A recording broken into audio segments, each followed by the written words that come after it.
복음 17장 27절입니다.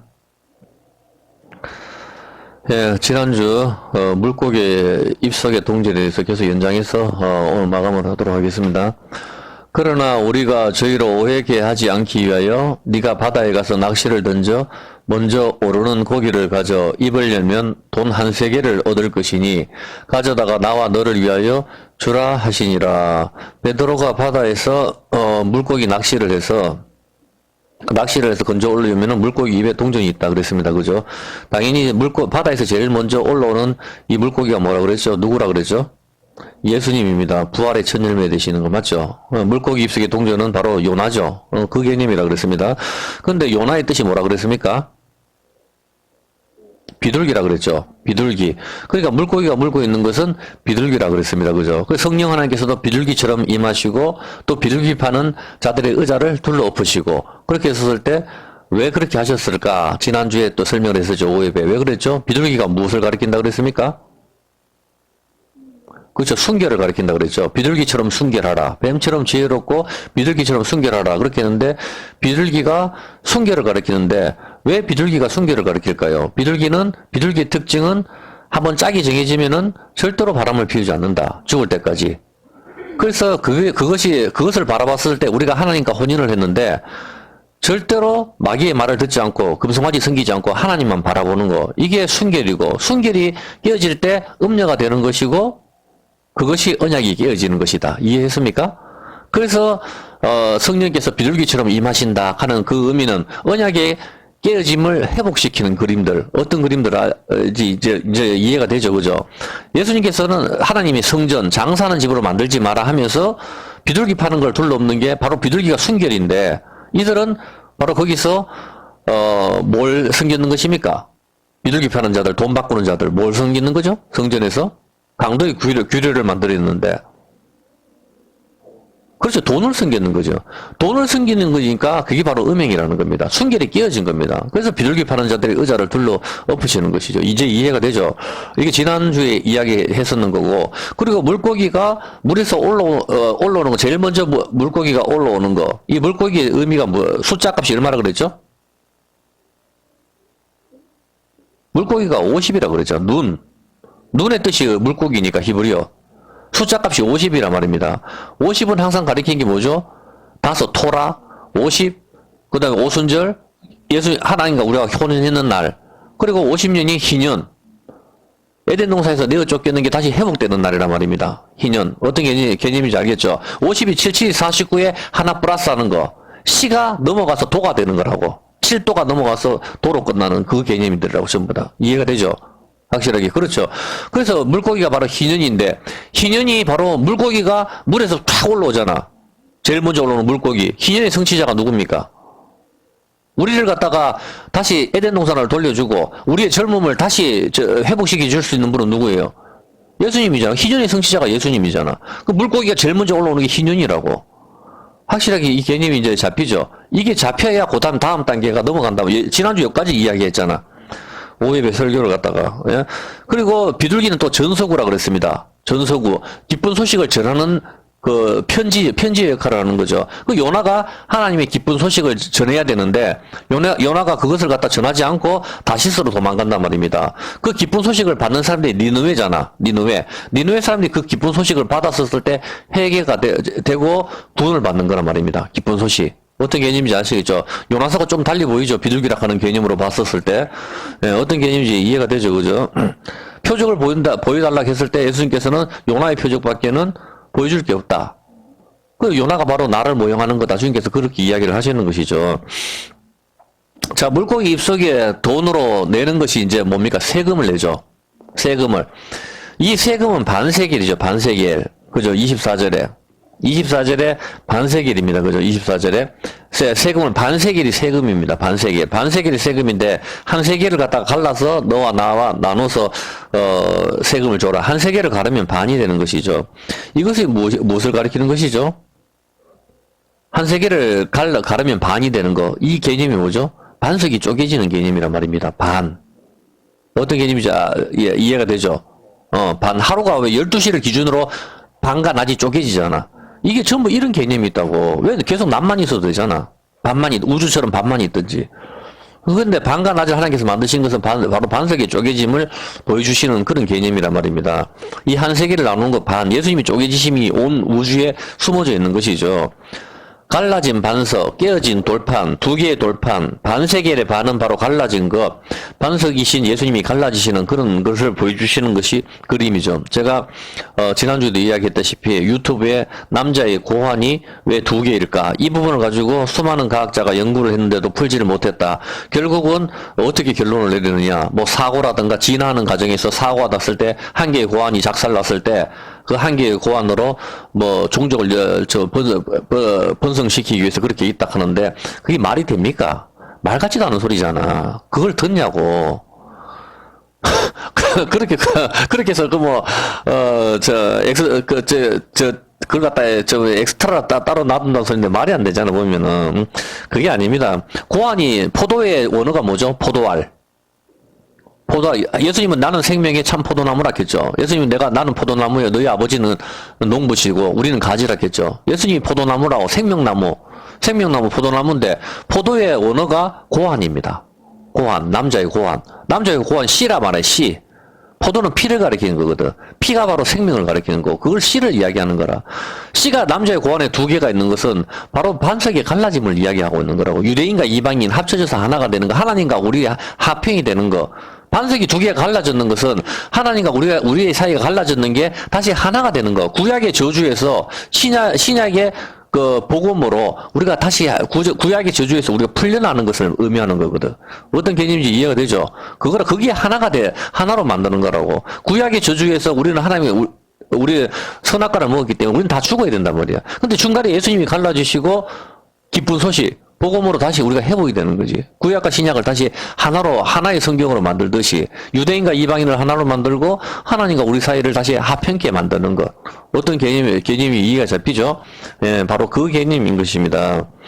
자, 그렇게 하기 때문에 하나님을 모르는 백성들은 암만 하버드를 나온다 하더라도 무식의 극치를 달리는 겁니다. 왜? 하나님을 모르니까 하나님을 제외하고 자기 머리로 이해를 하려고 하니까 안 되는 것이요.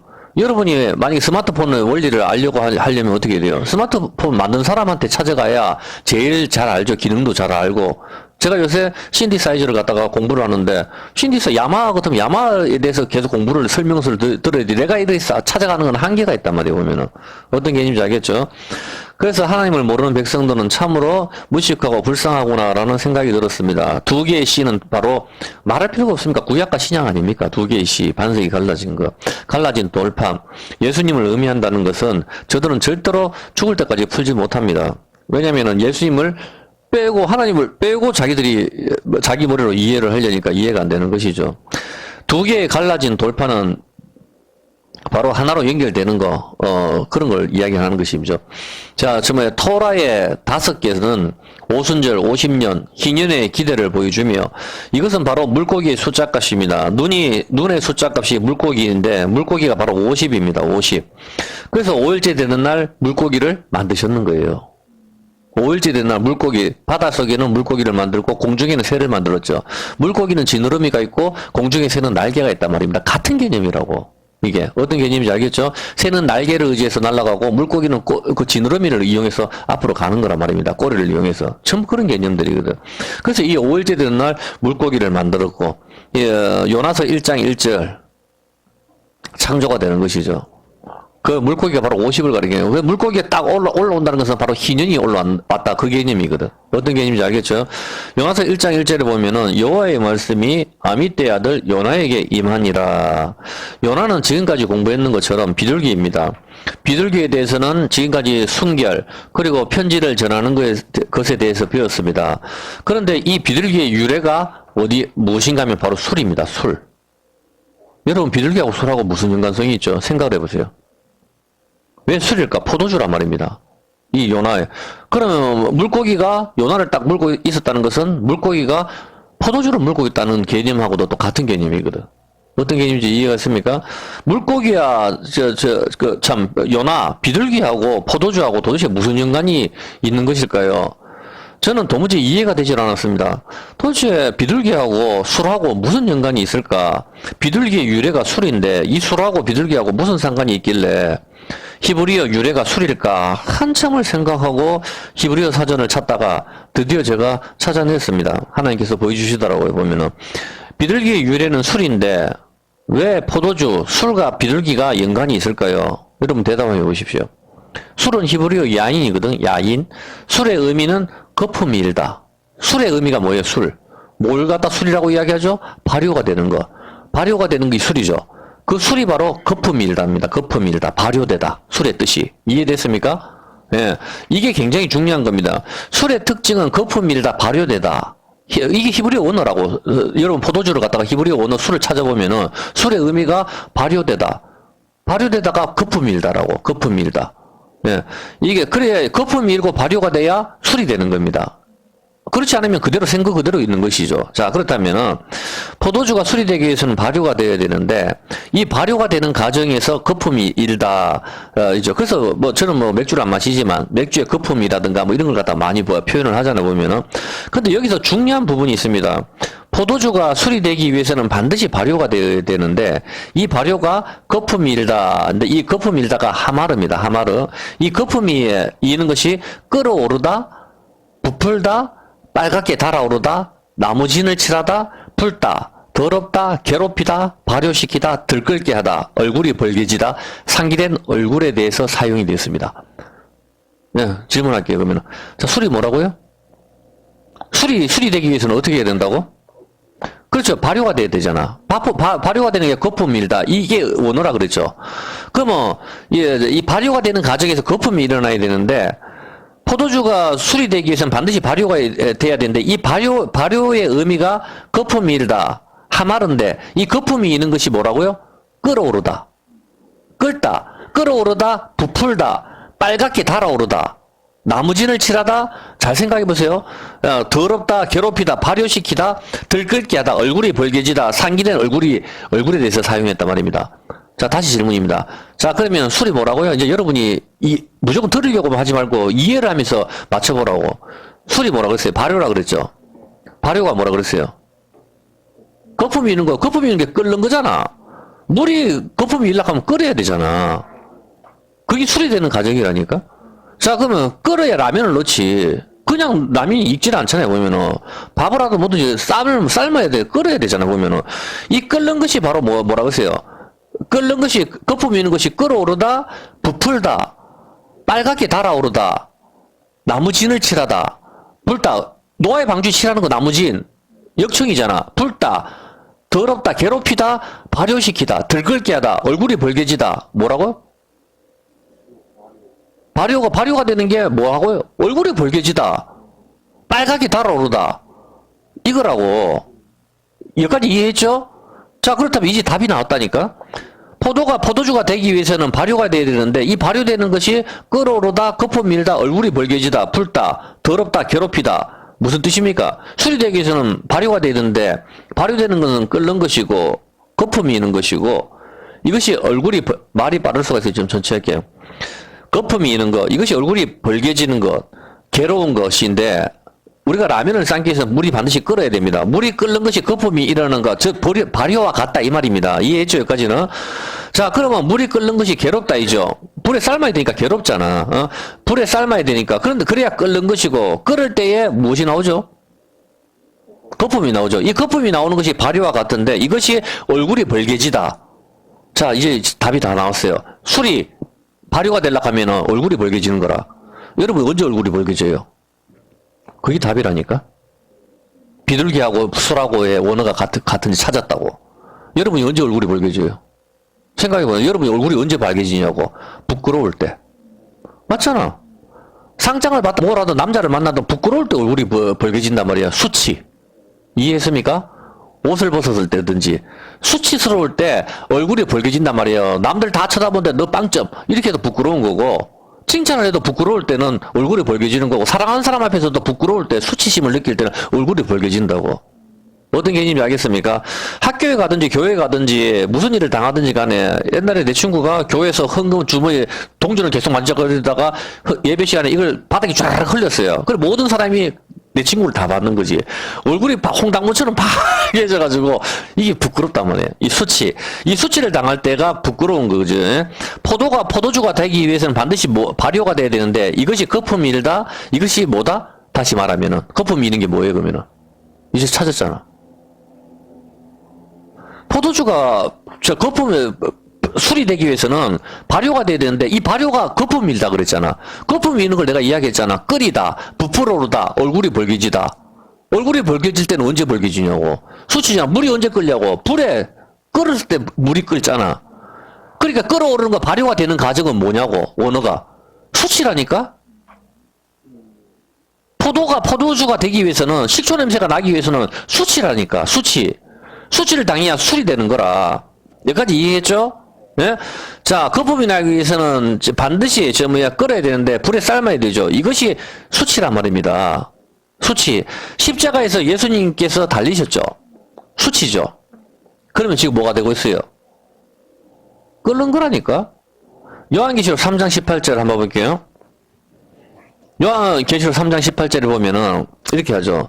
내가 너를 권하노니 내게서 불로 연단한 금을 사서 부유하게 하고 흰옷을 사서 입어 벌거벗은 수치를 보이지 않게 하라. 벌거벗은 수치. 예수님께서 십자가에서 옷을 다 벌거벗으셨습니다. 이것이 수치란 말입니다. 우리 때문에. 이 수치가 얼굴이 벌겋게 되다. 여러분이 생각해보세요. 이게 암만 우리 때문에 예수님께서 십자가 달리신다 하더라도 예수님을 따랐던 수많은 막달라 마리아부터 해가지고 예수님을 좋아했던 여자들도 많단 말입니다. 안 그렇겠어요 보면은. 이성으로 좋아했든지 진짜 메시아로 좋아했든지 간에 우리는 알 수는 없지만 수많은 사람이 따랐으니까 당연할 거 아니에요 보면은. 예? 근데 병도 고쳐주고 나병 환자도 살려주고 죽은 사람도 살려버리고 이렇게 하니까 예수님을 십자가에서 못을 치지만 예수님을 따르는 많은 사람들은 자기가 어떻게 할 수는 없지만 얼마나 슬프고 괴롭겠냐. 12제자들도 말할 필요도 없죠. 근데 그런 사랑하는 모든 사람들 앞에서 예수님은 어떻게 하셨죠? 예? 돌아가셨다가 아니고 그렇지 옷을 벗었다니까. 수치심이 있단 말입니다. 얼굴이 벌개지다 이거라고. 이게 발효가 되다 끓어오르다 이거라 말입니다. 얼마나 부끄럽겠어요. 만약에 제가 여러분 앞에서 옷을 다 벌게 벗겨가지고 고문을 당한다고 생각해보세요. 아픔도 아픔이지만 이 수치심이 말도 못한단 말입니다. 어떤 개념인지 알겠습니까? 바로 그거죠 보면은. 바로 이거와 마찬가지로 이 수치를 당해야 비로소 포도주가 되는 겁니다. 발효가 되어야 거품이 일어나야 포도주가 되는 것이죠. 포도주를 갖다가 예수님께서는 받아 먹으라 했는 것은 이 과정을 거쳐야 된다는 것이죠. 어떤 개념인지 알겠습니까? 포도주의 원어가 거품이 일다 발효가 되다라고 했습니다. 성경에서 물이 끓을 때 나오는 거품을 어떻게 표현합니까? 이 거품을 갖다가 유다서 1장 13절 물이 끓을 때 나오는 거품을 어떻게 표현하는가 하면 유다서 1장 13절 거품을 어떻게 표현하는지 봐볼게요. 유다서 1장 13절에 보면은 자기의 수치에 거품을 붓는 바다 거품이 있죠. 이 거품을 갖다 수치라고 이야기합니다. 이해되죠? 수치. 바다가 끓어오르는 거 수치라고 이야기하고 있고 누가복음 9장 39절 귀신이 사람한테 나갈 때 뭘 하죠? 누가복음 9장 39절에 보면은 귀신이 저를 잡아 졸지에 부르짖게 하고 격렬히 일으켜 입에서 뭐다? 거품이 나오게 거품을 흘리게 하게 만들고 겨우 떠나가는 거라. 거품이 나오는 게 이게 바로 부끄러운 거 더러운 거 수치. 이제 발효가 되다. 이게 더럽다, 괴롭다, 수치, 벌거벗다 의미를 이해가 됩니까? 여러분 입에 개거품을 문다 이렇게 하잖아. 그게 더럽단 말이에요. 보면은 거품이 일어나는 거.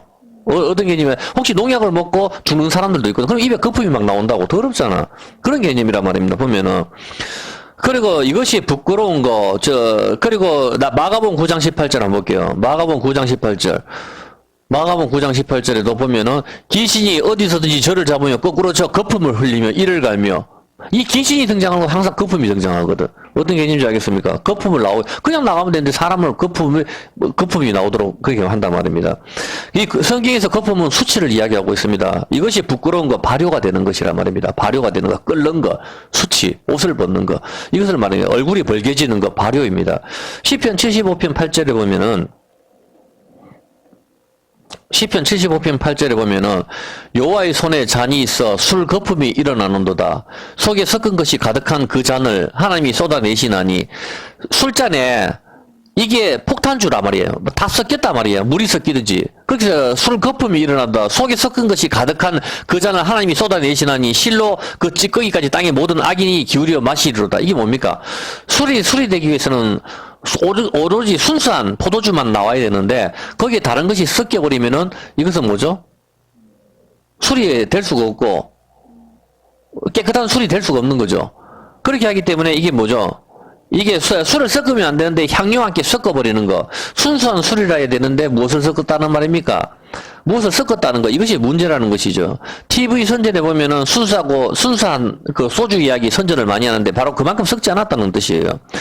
누가복음 22장 20절에 보면은 이거와 마찬가지로 포도주에 뭐가 섞여버리는 거. 이건 안 좋은 거거든.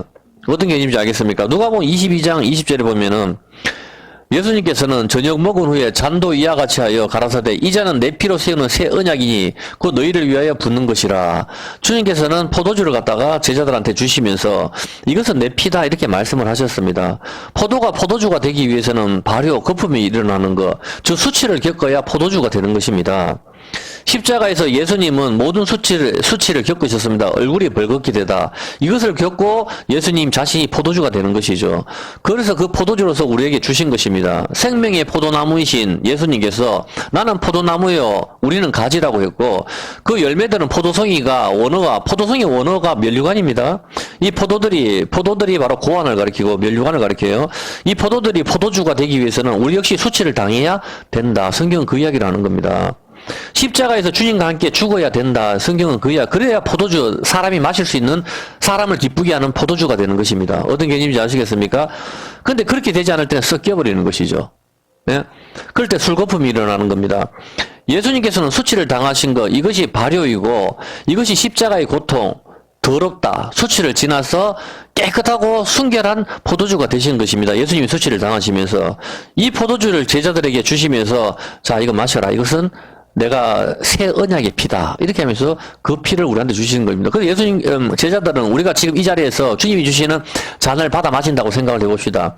이 잔은 주님의 피로 만드신 잔인데 이 포도주란 말입니다. 포도주가 되기 위해서는 발효의 과정을 겪어야 되는데 그 발효가 바로 수치를 말하는 거예요. 얼굴이 벌개지다. 이해했습니까? 그렇죠. 이제 왜 비둘기하고 술하고 연결이 되는지 알겠습니까? 순결인데 그게 바로 수치가 그게 동반이 되는 거란 말입니다. 비둘기의 원어가 바로 이 술이란 말입니다. 술. 저도 처음에 이해를 비둘기하고 술하고 도무지 연관성을 못 찾겠더라고. 얼마나 히브리어 사전을 찾았는지 몰라요 보면은. 그렇게 하는데 이 의미를 알게 됐어요. 그래서 이 포도주가 되기 위해서는 반드시 발효가 바로 수치를 겪는 것, 얼굴이 벌개지다 이겁니다. 그래서 예수님께서는 이 포도주를 제자들한테 주시면서 이것이 내 피다 말씀하셨습니다. 레위기 17장 11절입니다. 자, 내 피로 세우는 언약이다 말씀하시는데 레위기 17장 11절에 보면은 이렇게 나와 있죠. 레위기 17장 11절에 육체의 생명은 피에 있다. 육체의 생명은 피에 있다. 생명이 바로 피라고 이야기하죠. 14절에 보면은 모든 생물은 그 피가 생명과 일체라. 피가 바로 생명이라 합니다. 피는 생명이라고 합니다. 그런데 우리는 생명을 잃어버렸습니다. 선악과 먹음으로. 무엇이 들어왔습니까? 우리는 죽음이 왔으니까 생명을 잃어버렸죠. 피가 땅에 떨어지게 되는 거죠. 그게 생리란 말입니다. 선악과 먹음으로 무엇이 들어왔습니까? 죄가 들어왔죠. 그러므로 이 피에 무엇이 섞여버렸죠? 죄가 섞여버렸단 말입니다. 죄가. 깨끗하고 순수한 피. 섞이면 안 되는 데다가 죄가 들어왔으니까 죄가 섞여버렸다고. 이해했습니까? 언약이 깨어져 버렸단 말입니다. 언약, 순결함. 순결한 비둘기가 되기 위해서는 반드시 수치를 당해야 되는데, 그게 이제 우리가 깨어버리는 거죠. 포도주가 순수하지 못하고 혼합이 되어버렸습니다. 베드로전서 1장 19절. 근데 이제는 어떻게 됩니까? 우리가 다시 살기 위해서는 어떻게 돼요? 이 피를 다 뽑아내버리고 진짜 깨끗한 피가 들어와야 되는 겁니다. 베드로전서 1장 19절 뭐라고 하죠? 베드로전서 1장 19절에 보면은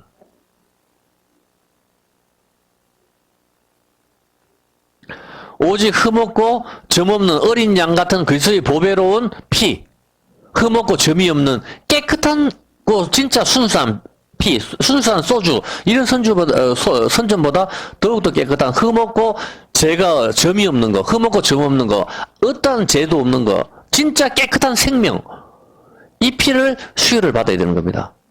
그래서 나이 많은 회장들이 자기 피를 뽑아버리고 젊은 사람들의 피를 수혈하는 경우가 있어요. 근데 그게 성경적으로 봤었을 때 상당히 일리가 있는 겁니다. 어떤 개념인지 아시겠죠? 피가 생명이니까. 그래서 피를 갖다가 잘못 수혈받아도 혈액형이 틀린 걸 수혈받아 죽는단 말입니다. 그렇기 때문에 흠없고 점없는 어린 양 같은 그리스도의 보배로운 피. 근데 우리 피는 이미 섞여버렸다. 더럽게 됐고 죽어버리게 됐다고. 이 피를 수혈 받는 겁니다. 근데 주님께서는 포도주를 주시면서 마시라 하잖아. 이게 피다 이야기하잖아. 그게 발효가 되는 거. 주님이 수치를 당하시고 깨끗한 피를 우리한테 주시는 거라 이 말입니다. 그것이 언약의 피다. 그렇게 이야기하는 것이죠. 자, 그렇다면은 이제 결론을 내릴게요. 자, 포도주를 마시면 사람이 어떻게 되죠? 얼굴이 벌개지지만 내가 아닌 나가 되죠. 예, 술에 취할 때는 내 정신이 아니기 때문에 대화가 되지 않습니다. 그래서 술 취한 사람하고는 대화할 필요가 없어요. 자기 정신이 아닌 사람하고 대화를 해서 뭐합니까? 어떤 욕을 하더라도 꾹 참고 그냥 기다렸다가 술이 깨고 난 뒤에 무조건 대화를 해야 돼요. 술 취했는 사람은 제 정신이 아니기 때문에 어떤 대화를 해도 통하지 않습니다. 그건 제가 경험해봐서 잘 알아요. 예, 그래서 술에 온전히 취하게 되면 내가 아닌 다른 사람이 되어버립니다. 그래서 에베소서 5장 18절에 이렇게 이야기합니다. 에베소서 5장 18절에 보면은 술 취하지 마라 이는 방탕한 것이다. 술에 취하지 마라. 술에 취하면은 여러분 내가 아닌 나가 되게 술 취하지 마라. 그래서 어떻게 한다? 오직 성령의 충만을 받아라. 이제 성령이 취해라 이 말입니다. 성령을 마시는 거. 그래서 그렇게 했을 때 내가 아닌 나 누구 성령이 사람이 되는 거다. 이렇게 이야기하는 겁니다. 가끔 그런 질문을 하시는 사람들 있죠. 술을 마셔도 됩니까? 안 됩니까? 안 됩니다. 술 마시면 안 되지. 그 말할 필요가 뭐가 있어요, 보면은. 술 취하지 말라고 했지 않습니까? 성경에 술 마시라 하는 구절도 많이 있긴 하지만, 여러분 오늘 봤었을 때, 술은 기쁨을 표현하기도 하지만, 어떤 개념인지 이해가 되죠? 술이 되는 게, 가정은 바로 수치를 겪어야 술이 되는 거, 주님을 보여주고 있단 말입니다. 여러분이 술 한잔 마시면서, 이거는 뭐 아무것도 아니고, 그냥 내가 속을 치료하기 위해서 먹는다. 우리가 술빵을 먹는다. 상관은 없죠, 그래. 그렇지만 여러분이 한 잔, 두 잔 술을 왜 마십니까? 마실 이유가 뭐가 있어요, 보면은. 결국은 취하려고 마시는 거 아닙니까? 분위기든지 어떤든지 간에 자신을 속이려고 하지 마시. 하나님 앞에 여러분 하나님이 속아 넘어가시겠습니까? 그런 사람이 무슨 술 담배를 합니까? 하면 안 되지. 당연한 소리 아닙니까? 여기서 봤을 때 당연히 술을 마시면 내 정신을 잃게 됩니다. 술 취하지 마라. 이는 방탕한 것이다 하잖아. 왜? 성경에서 포도주를 갖다가 마셔도 된다는 구절을 그렇게 많이 읽고 예수님 자신도 마시고 제자들한테도 포도주를 주셨고 가나 잔치에서도 포도주를 만들어 주셨으면서 왜 술 취하지 마라고 하느냐. 이제 어떤 개념인지 이해가 되죠. 술의 개념들이. 술의 개념을 이해를 하셔야 되는 겁니다. 독일 같은 데는 맥주로 갖다 음료수처럼 마시고 하지만 어떨지 모르겠어요. 하지만 한국에서는 굳이 그렇게 할 필요가 없는 것이죠. 이제 우리는 흠없고 순전한 어린 양의 피를 수혈을 받았습니다. 이 피는 영원한 생명이자 이 피는 하나님의 말씀입니다. 순전한 깨끗한 피, 죄가 없는 예수님의 피, 이것이 바로 하나님의 말씀이죠. 그래서 이 말씀을 우리한테 집어넣을 때, 이 깨끗한 피가 들어오는 겁니다. 하나님 말씀이 들어가는 거. 이제 왜 비둘기와 술과 같은지 이해가 됩니까? 비둘기는 순결한 언약을 깨트리지 않은 거, 순수한 거, 비둘기처럼 순결한 것을 가리킵니다. 순결한 거, 섞이지 않는 거, 그것이 바로 술입니다. 바로 완전히 발효가 되는 거, 수치를 당하는 거. 예수님의 피가 흠없고 점없는 어린 양의 피가 됩니다. 인간의 피는 죄가 섞여버렸습니다. 언약의 말씀이 깨어져 버렸습니다. 그래서 금송아지를 섬겼는 것이죠. 피가 더러워졌습니다. 독일 사람들이 전쟁을 할 때에 자기들은 우수한 혈통이라고 자랑을 합니다. 혈이 피혈자잖아. 그래서 혈통, 피가 좋아야 된다는 뜻이겠죠. 그래서 순수성을 유지하기 위해서 사람이나 짐승이나 다른 집안 사람, 다른 혈통과 섞이는 것을 많이 꺼려 합니다. 오늘날에도 외국인과 결혼하겠다고 하면 절대 안 된다고 하시는 분들이 많이 있습니다. 저 같은 경우도 사실 그런 걸 좀 별로 좋게는 안 봅니다. 왜 그렇습니까? 혈통 때문입니다. 혈통. 그러나 인간의 피는 성경에 이미 다 더러워져서 죽는다고 성경은 이야기를 하고 있습니다. 흠없고 점없는 어린 양의 피를 수혈을 받아야 사는 것이죠. 근데 이 피는 그냥 얻을 수 있는 것이 아닙니다. 그 피를 가진 분을 죽여야 됩니다. 그렇지 않습니까? 그 순수한 혈통, 깨끗한 피를 가지고 있는 사람을 죽여야만 그 피를 얻는 것이지. 그냥 그 피를 가지고 계신 분은 하나님밖에 없잖아. 그래서 하나님을 죽여야만 그 피를 얻는 것이란 말입니다. 여러분이 저희 재벌 회장이 피를 얻기 위해서는 어떻게 됩니까? 젊은 사람이 피를 갖다 수혈을 받기 위해서는 몇 봉다리를 뽑아내야 된다고 그 사람 홀쭉하게 만들어 버려야 된다니까? 그렇게 해야 그 자기한테 수혈 받지 한 봉다리 수혈 받아서 뭐 좋아지겠어요 보면은 계속적으로 뭐 주기적으로 피를 뽑아내야 되는 거지. 그래서 그리고 우리가 피를 많이 얻기 위해서는 그 사람을 반드시 죽여서 다 뽑아내야 되는 겁니다. 한 방울도 남김없이. 그래야 우리가 수혈을 받아야 사는 것이죠. 그 피를 얻기 위해서는 그 피를 가진 사람이 반드시 죽어야 됩니다.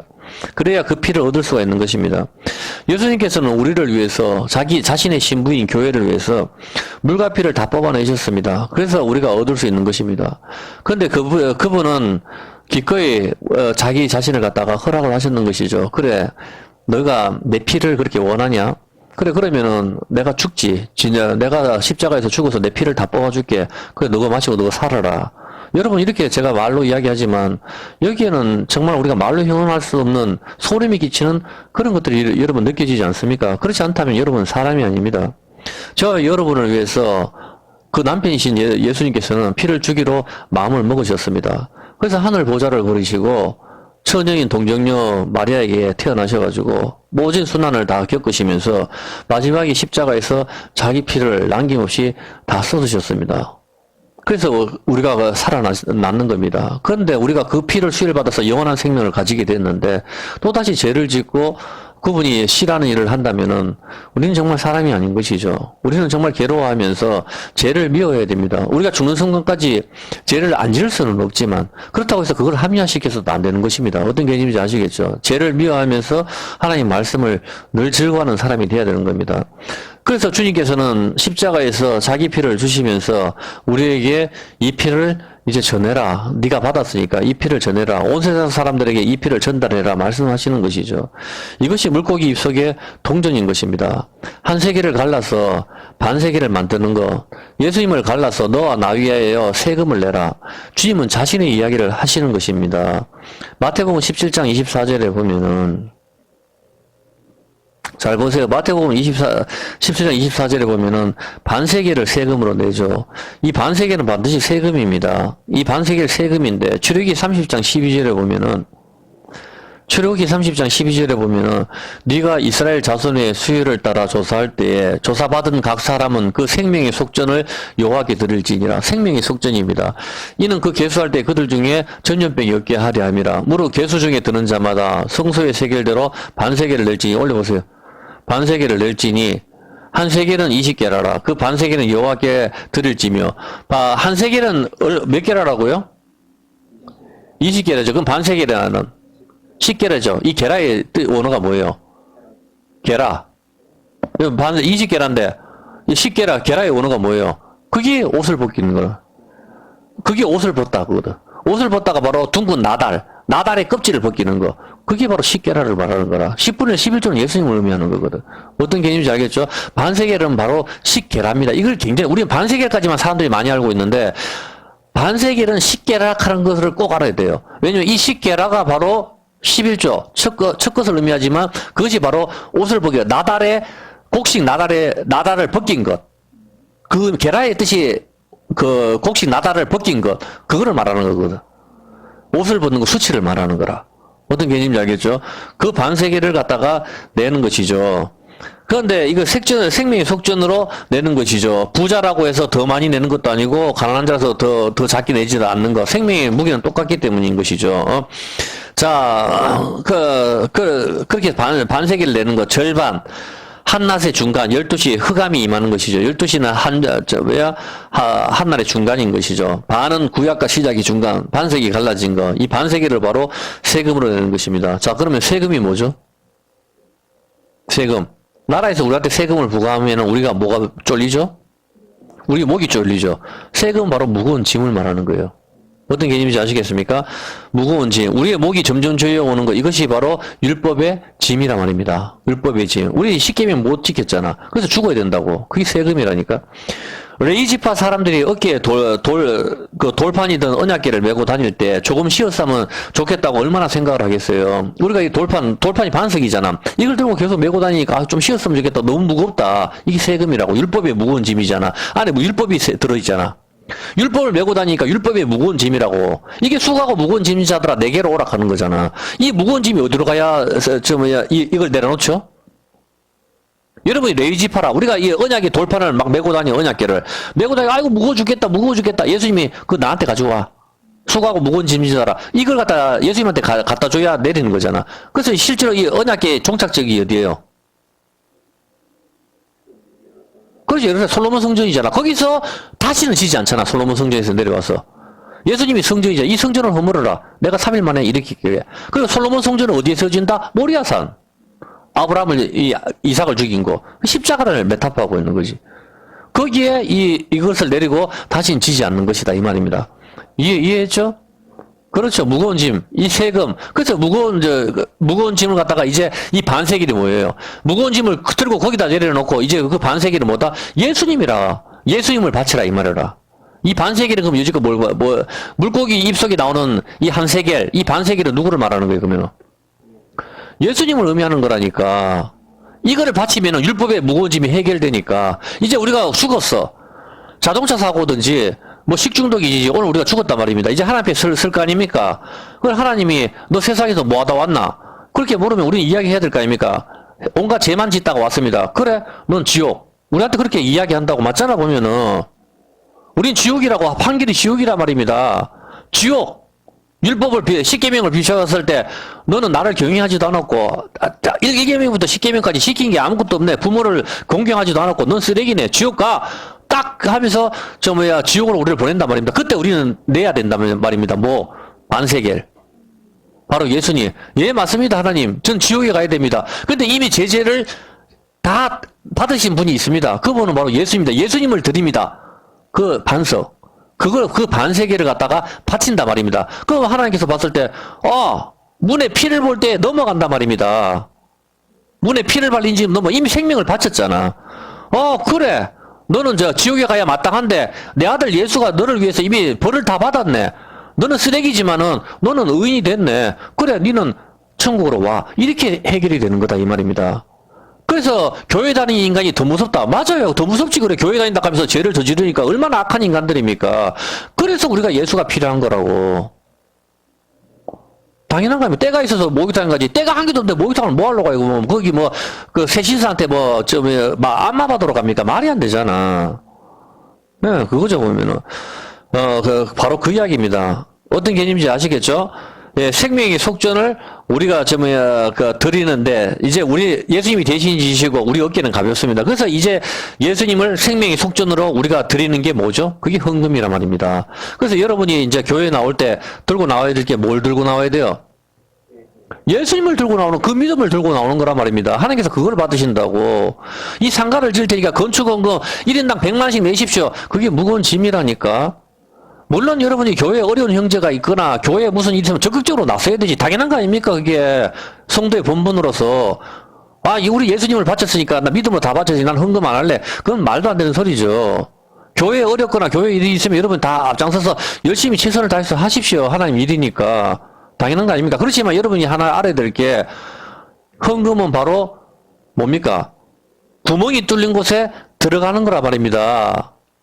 여자에게 남자가 들어가는 그 그림이라고. 동전 세금, 이게 바로 그거라고. 씨라고. 예수님을 의미하는 거라고. 어떤 개념인지 아시겠습니까? 헌금 보따리가 교회에서 어느 동신교회 갔는데 헌금 보따리를 갖다 잠자리채를 돌리니까 주변 사람 봐서 안 낼 수도 없고, 그래서 천짜리 안 집어넣는다. 하지 말라고. 차라리 하지 마십시오. 그냥 내기 싫으면은. 뭐하러 그렇게 하나님 모시는데, 사람이 눈을 왜 의식합니까? 그냥 내가 봐서 교회 어렵다 싶으면 그 사람을 헌금해서 도와준다 싶으면 도와주는 거고, 내가 내는 헌금이 적절하지 않게 쓰인다 하면 하지 마십시오. 하나님께서 우리한테 원하는 건 5만짜리, 만원짜리, 천원짜리가 아닙니다. 그딴 게 뭐가 의미가 있어요, 보면은. 예수의 재물을 원하신단 말입니다, 하나님께서는. 내가 염소의 피를 마시겠느냐? 내가 수송아지의 피를 마시겠느냐? 하나님께서는. 사람아, 내가 무엇을 가지고 여호와께 나아갈까? 하나님께서는 우리가 공의를 행하고, 내가 무엇을 가지고 나갈까? 공의를 하고, 하나님 율법을 즐거워하고, 하나님과 동행하는 거. 하나님 그걸 원하신다니까? 그걸 잘 알아라고.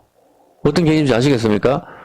예, 그겁니다. 그 여러분이 하나님께서 지금 이 시간도 원하시는 것은 계명을 지키기를 원하신다. 그것을 갖다가 잘하고 죄를 멀리하는 삶을 살아야 되는 것입니다. 예, 시편 74편입니다.